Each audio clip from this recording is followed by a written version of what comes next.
Hello, and welcome to the Exponential Growth Podcast, powered by Angeles Investors.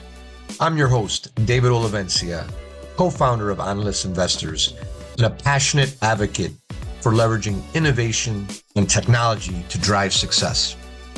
Let's get started. This is Exponential Growth.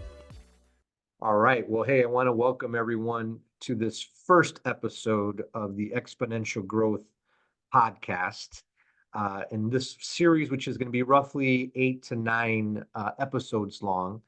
For our first podcast guest, it's an honor to have with us today a dear friend, a co-founder of Angeles Investors, a senior technology executive, a board member, an investor, a coach, an author, and even in his free time, he climbs some mountains.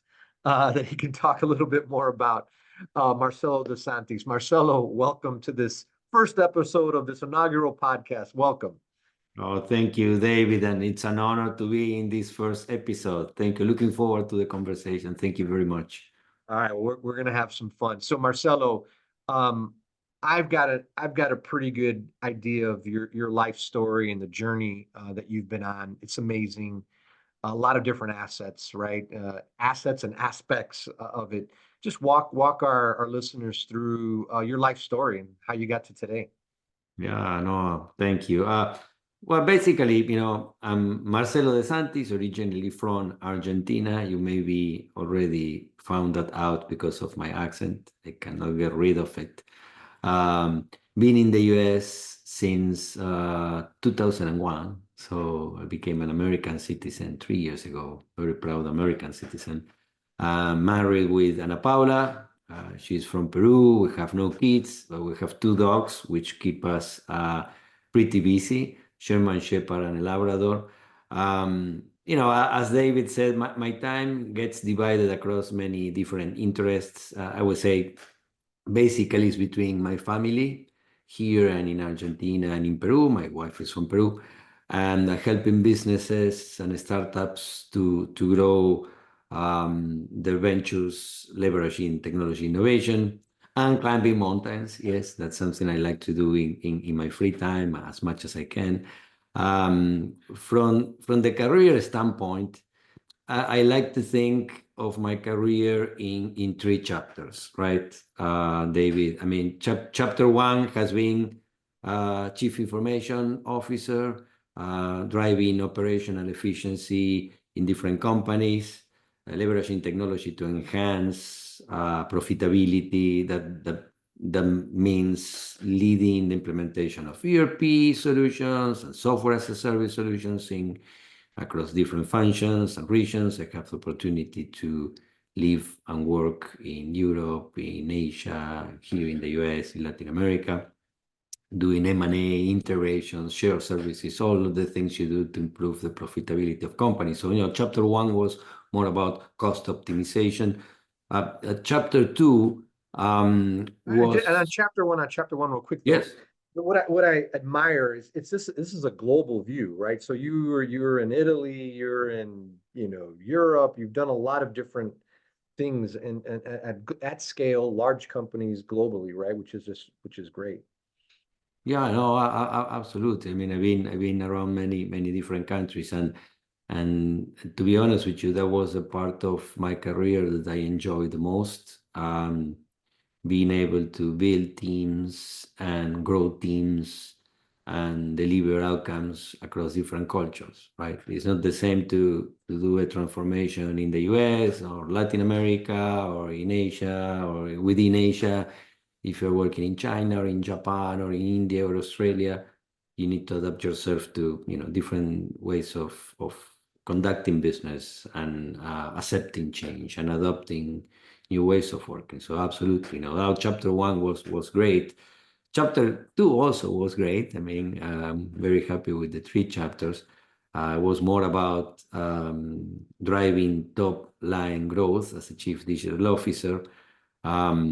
That was about using technology to drive e-commerce or direct to consumer initiatives at Mondelez, monetizing data at Pirelli, and helping to scale up startups in my last work at ThoughtWorks, right?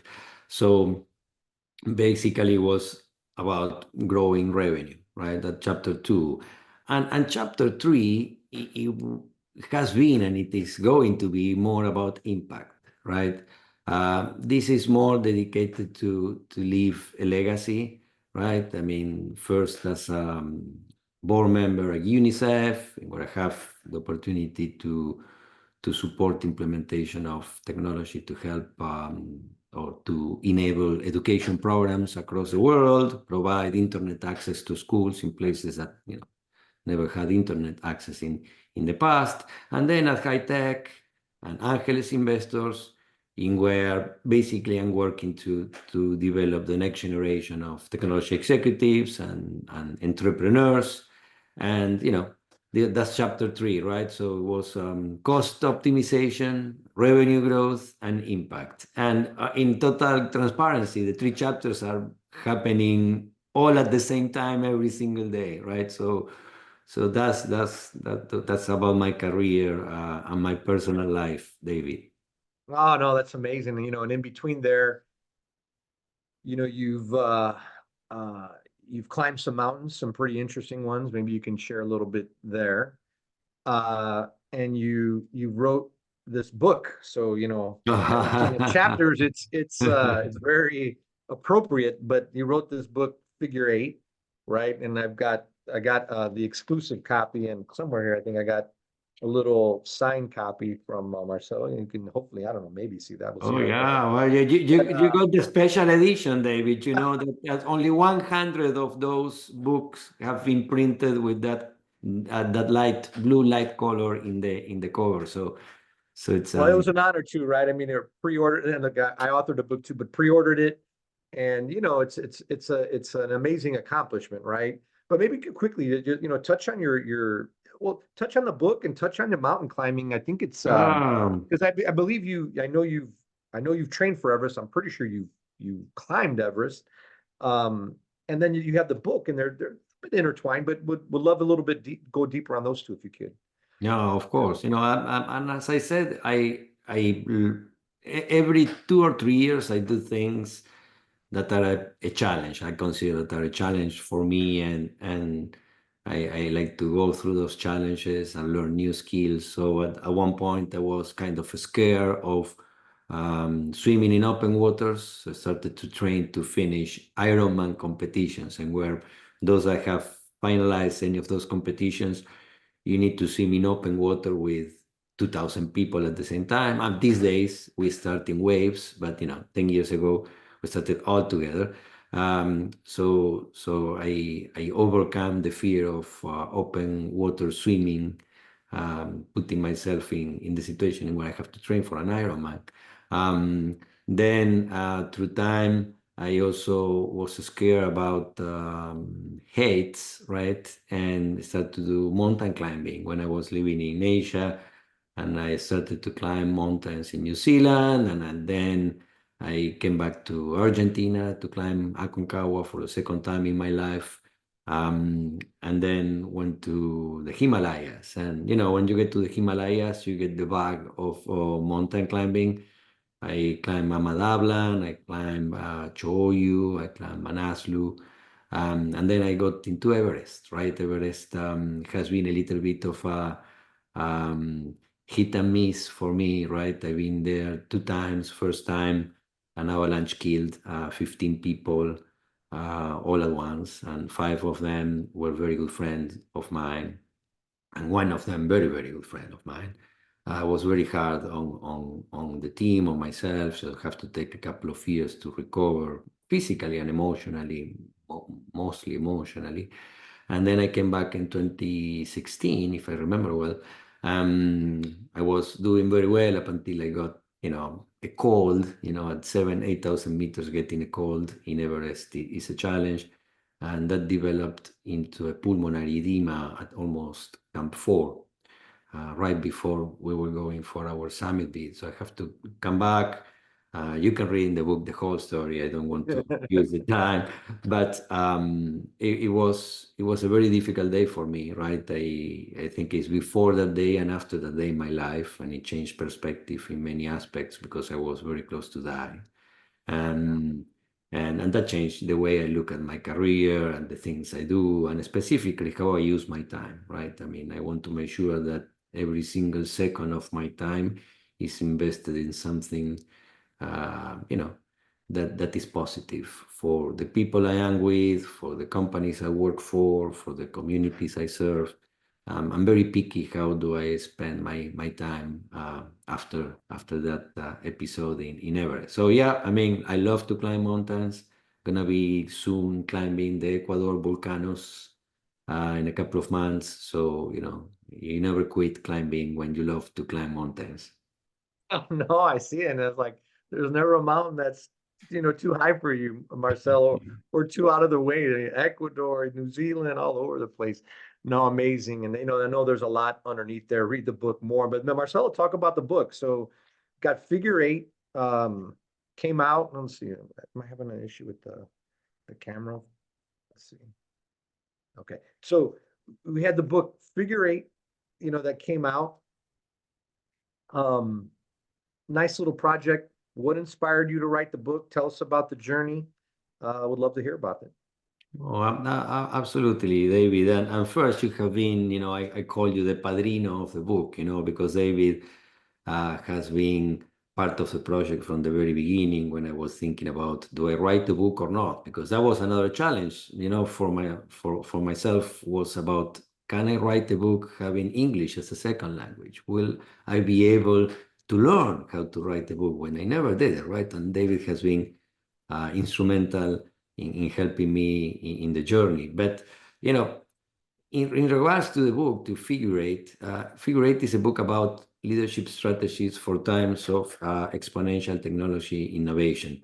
And for many years, in all my executive engagements and positions that, work that I had in different companies, I observed that technology innovation often outpace the ability of organizations to adopt them effectively, right? This was leading to companies to miss out on the financial benefits of these innovations. Worse, I mean, many began transformations that were abandoned after a few quarters due to their inability to adapt to new ways of working or operating models. So it was right close to January 2023 that I had opportunity to collaborate with the MIT Technology Review on a report called Evolutionary Organizations Reimagine the Future. When we were doing the research for the report, we were talking to different executives across different industries, across different geographies, and we found out that 24% of the respondents identified organizational structures as the main bottleneck for transformation. And 17% of them pointed to internal processes and leadership behaviors as the key obstacles, right? So when I look at that, I said, wow, the observations, my personal observations, and this data could be the source of finding some strategies to overcome these leadership challenges. So I truly understood that to overcome these barriers and remain competitive is not just about enhancing technology capabilities, but about developing new leadership capabilities. So I think in the book, I try to explain that organizations need leaders who can navigate complexity, foster agility, drive continuous innovation across different levels of their business and within their ecosystem or the industry. And I truly wrote this book to equip leaders with human-centric strategies to navigate these kind of situations. So they can actually make their business better, their teams better, and their communities better. So that's about Figure 8. And figure 8 it's a knot. Can you just share the symbolism Of of course. the knot and everything? Yeah, the book is called Figure 8 because, I already shared with you I like to climb mountains. So Figure 8 is a knot we use in mountaineering, or if you are a sailor, you will also understand what the knot is. And the knot has a very specific characteristic. It's very versatile, right? It's very strong and the load still very easy to untie, right? That flexibility, that versatility is the kind of leadership I describe across those 8 strategies. The ability to learn and learn, the ability to stay close to our core values, the ability to build connections, the ability to build connections that are rooted on trust, that are long lasting, the ability to build connections within your team, within your organization, within the ecosystem of the industry that you work. I mean, it's all about tying relationships and tying ourselves to our core values, because we are technology innovation is driving change every single day, and the only way to navigate those times is when we are tied to the right values and relationships, and and our ability to influence today to have a better future. Yes, it's so for the listeners out there, right?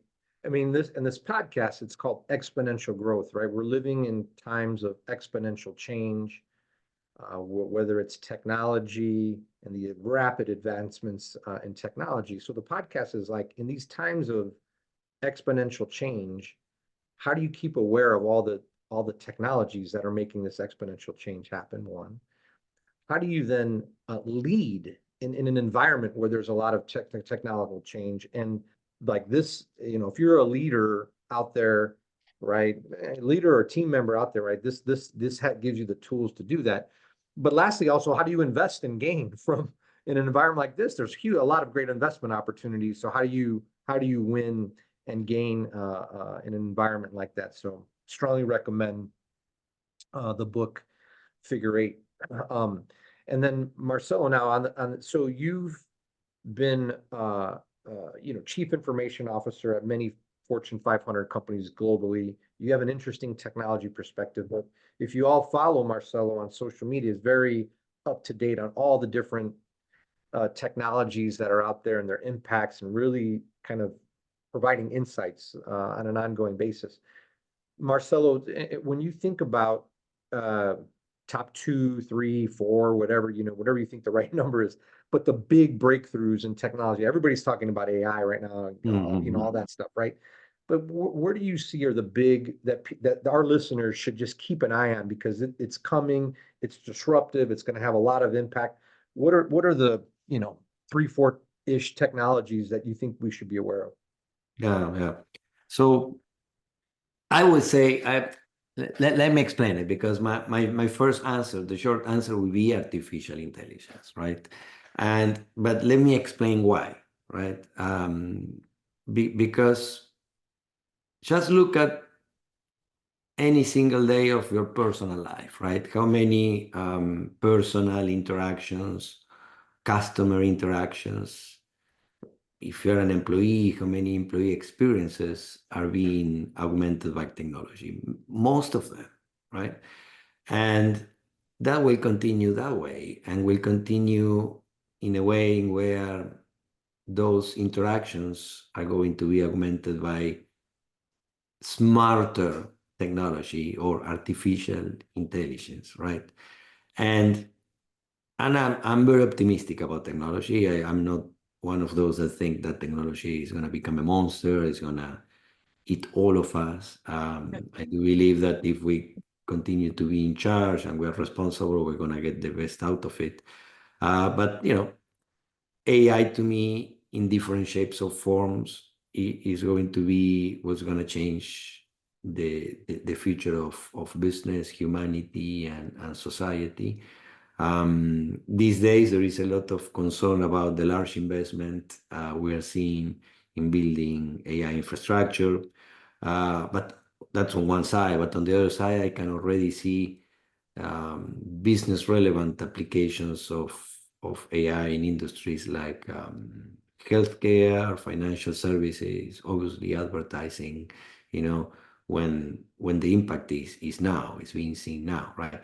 But I promise you to give you three more things below the AI umbrella. And the reason of my optimism about AI is because I look at AI at the intersection of three key elements, right? The first one is the large language models, right? I mean, as you can see, you can actually, in a daily basis, literally, you can see that these models are becoming more powerful, more versatile, more specific in the work they do. If you just get into Hugging Face, which is repository, a platform that has open source models, there are more than 500,000 models, or maybe more at this point, right? And many other data sets that we're using for training them. Even these language models are becoming smaller, right? And why is that important for the future of automation and everything is intelligent as I call it, is because these models will be able to operate in every single device, right? From your smartphone, from a camera, from a microphone, from a TV set, whatever, right? So imagine that, those models, all that intelligence is going to be omnipresent in every single device, in every single interaction. So the models are one ingredient that I'm looking at. How do they evolve? And they're evolving very fast, daily, literally, as I was explaining before. The second ingredient is AI computing, right? And here we're talking about, if I have to give a title, it's going to be NVIDIA kind of capability, right?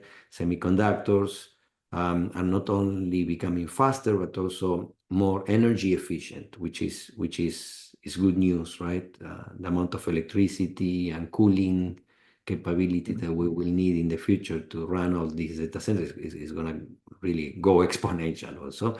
But there are other companies, right? You see AMD also is working on their semiconductors. Every single cloud company, hyperscalers, are building their chips, right? Because they want to be self-sufficient. So continue to look at models on one side, computing power on the other side.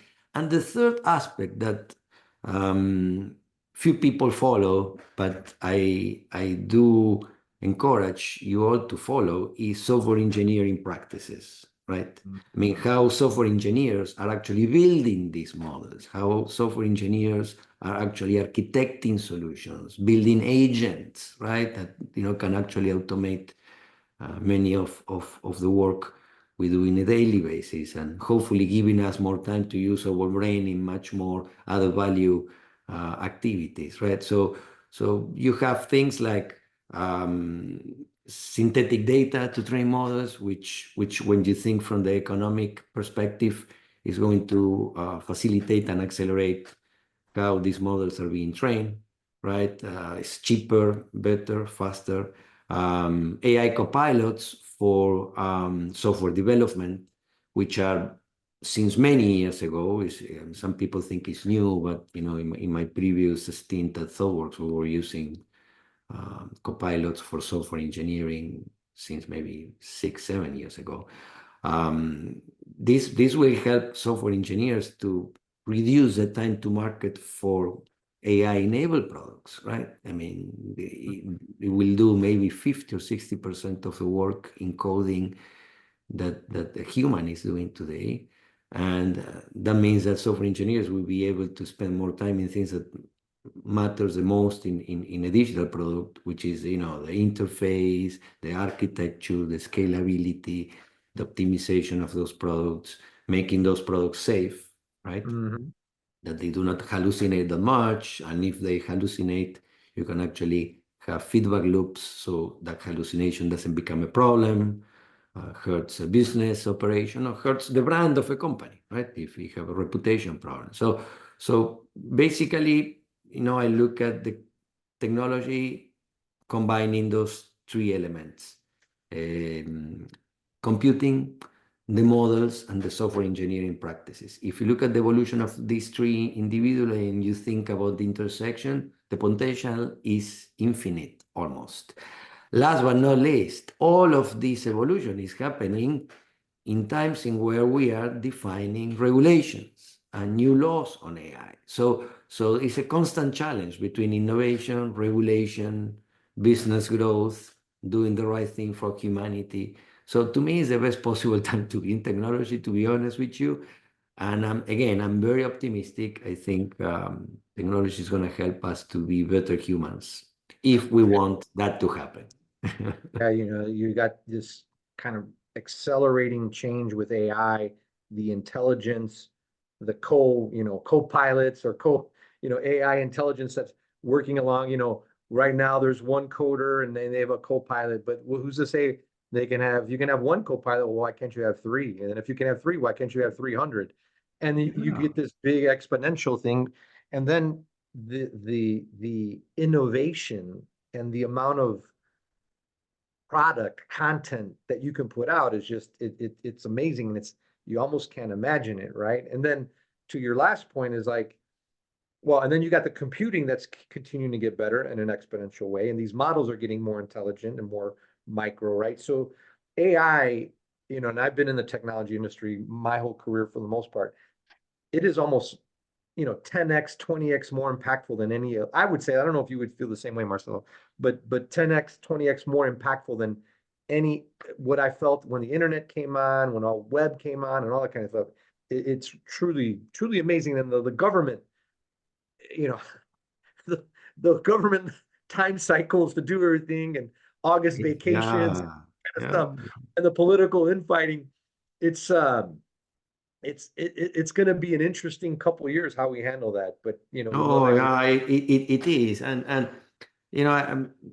we were in Latitude a couple of weeks ago, and I was part of a panel with other colleagues, from IBM, from Microsoft, and I was preparing myself for the panel.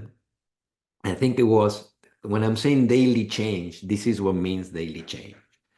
I was reading about this recently launched open source model called Reflection, right? Basically, it's an open source model that on Thursday morning was the best open source model in the market, that had the ability not only to produce super great results, but also to reflect on the results, meaning that if the model identifies that is saying something that is not correct, it has this loop for actually reflecting and correcting itself. That was Thursday morning. Since it's open source, which is a good thing, I love open source because I can see what's happening, what kind of data is being used to train these models, which to me, as a technologist and as a business person, is important. In the afternoon of the same day, there was a whole community saying that, well, it was not the best, it was the second best, or it was a fraud, or what. To make the long story short, it went from being the best to being the worst to being very good. After 3 days, we got OpenAI launching the new version of OpenAI, which was Strawberry, which has also the same capability, more or less, of reflecting and correcting. Again, OpenAI is not that open source as we think it is.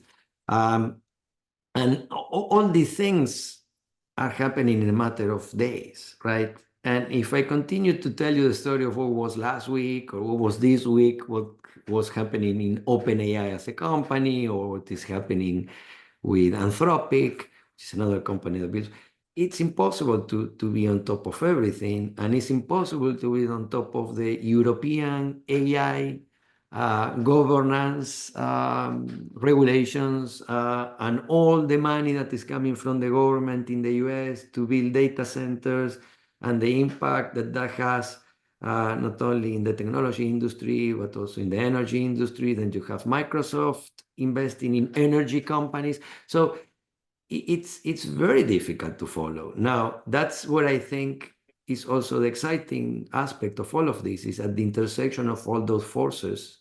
I think that's where the innovation is going to emerge, right? And Again, optimistic, right? But it's not so easy to be on top of it. No, definitely. So Marcelo, you've laid out that, when you think about the technologies out there, extremely bullish on AI, right? And and we talk about exponential growth, this podcast, and where we're going, and even underneath AI, right? You've got the models and the custom, the fine tuning of the models, the chips which are going through exponential growth, the software engineering and co-pilots, right? All of that doing exponential growth. Now, the other aspect about the podcast is, okay, in this, if we just look at AI example as like a mega exponential growth in those areas, it's about investing, right? And so we're not giving investment advice, but more of like, if how would one think about investing and the money that's getting invested from the big companies, and where do you position bets, and what should you be looking for? How would they think about um, best positioning themselves for investments in this area, whether it's startups or even public equities? Yeah. As you say, I'm providing a personal point of view on investments on AI, and when investing in AI, I tend to focus on the long-term potential of AI, right? Because let's be honest, these days most of the investment that we are seeing in the market is in infrastructure, right? I mean, it's computing power, right? And the real return on investment on all that computing power will emerge in business applications, in services that are still, to be seen, right? I mean, I haven't seen cases that are at scale, and I want to make sure that you understand at scale, because yes, everyone can do a proof of concept with a small amount of data within the guardrails of your organization. Yes, that's not that difficult to do, but scaling up AI-enabled product is a completely different thing. Letting a product to make decisions for yourself, for your organization, for your customers, for automating a robot or anything like that is a completely different game. I haven't seen that scale. So focus on the long-term potential, understand what is actually delivering value today, right? I tend to look to companies that are solving real problems, right? Not following the trends. And as I said before, I seen industries in where AI is already providing value, right? In certain pockets, right? If you look at healthcare, image recognition, X-rays, MRIs analysis, that's helping doctors not to make the final diagnostic, but certainly to be better informed to diagnose any single disease. Financial services. I had the opportunity to work with 2 or 3 large financial institutions in where financial services typically they have a lot of data about the market, customers, transactions, and they can use that to build agents to help their advisors, the human advisors, to better advise their clients, right? I think the next step is how those advisors will actually connect directly to the clients, but I think we're still a bit far from that kind of autonomy because the models are evolving. I would say that robotics is an area that I follow closely, and the reason is that something that I said before, these models are becoming smaller, right? And if you have smaller models, they can run in a smaller hardware. And if the hardware is small, it can be very close to where the action happens, right? So if you put that into the context of robotics, robots will become much more intelligent, right? And if there is a sector that will see value coming out of AI in this context, it will be the industrial sector, right? And that on one side we create productivity. We need also to think about the social impact of that, right? Because many jobs are not going to be maybe available anymore, but hopefully we can relocate the human power into higher value added activities, right? So robotics will be another area, and then that's from the industry perspective. Then what I look is at the AI end-to-end supply chain, right? So from GPUs to data centers to energy to all the software industry, the models, the business applications. So don't think that AI is only the chips, or don't think that AI is only the software. The energy sector, it's an area that you should be looking at, right? You should be looking at how many data centers are we going to build in the US, right? To be independent in terms of producing the computing power to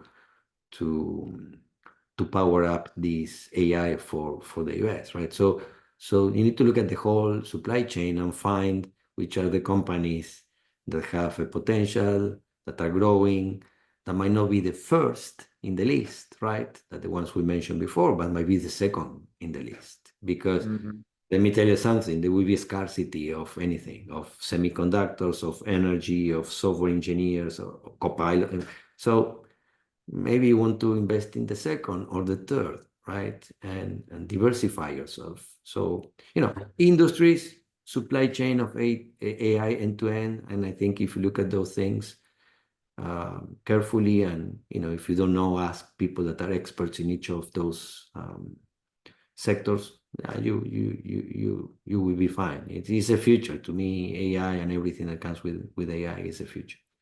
Yeah, and if you're listening to this, you have some understanding of AI, increase it across all these different areas. You're going to win in this future. And I think it's more also like look about how it can be applicable to what you're doing, your industry, your function. Marcelo laid out all these different aspects of it, from the chips, data center, energy, of the system, the software, the applications, all this stuff that's sit on top of it, and your place in that ecosystem. So Marcelo, as we begin to wrap up here, you've got an amazing background, kind of still in some aspects just warming up, right? And we know you're going to be mountain climbing here in Ecuador in a couple months. What's now at this, call it third chapter, or maybe fourth or third, what's next for you? Well, I mean, I don't know if it is a fourth chapter or 3.5, but there is a new chapter, right, coming. I'm currently transitioning to my next career adventure, if I can call it that way, right? So I'm building it as we speak, right? The only thing I can tell you is going to be at the intersection of artificial intelligence, business growth, and social impact. No doubt about that. Has to have the three ingredients. And the second ingredient is that it has to help organizations to enjoy the return on investment of technology innovation responsibly, right? I mean, and the last part, the responsibility aspect, is very important for me. I don't know if you know, but I have the honor and the privilege to work with United Nations in putting together the responsible technology playbook for them. How do we build data products in the United Nations that are built understanding that it has to be built with responsibility, with inclusivity, with lack of bias in the data. So those kind of things are going to become important ingredients of any business application of technology in the future, because I foresee most of the operations of companies are going to be digitized one way or another, augmented by AI. And responsible technology is not only the right thing to do, but I do believe is going to be equal to your brand equity, right? Do we have consumer customers that would like to use your services, your products, because you have committed to build those digital experiences with responsibility, with data privacy, making sure that the way you train those AI agents is something that is observable from outside. So those responsible technology practices are becoming I would say. It will be at the center of modern business, right? It's not going to be a technology thing anymore. It's pure business in a digital era, right? So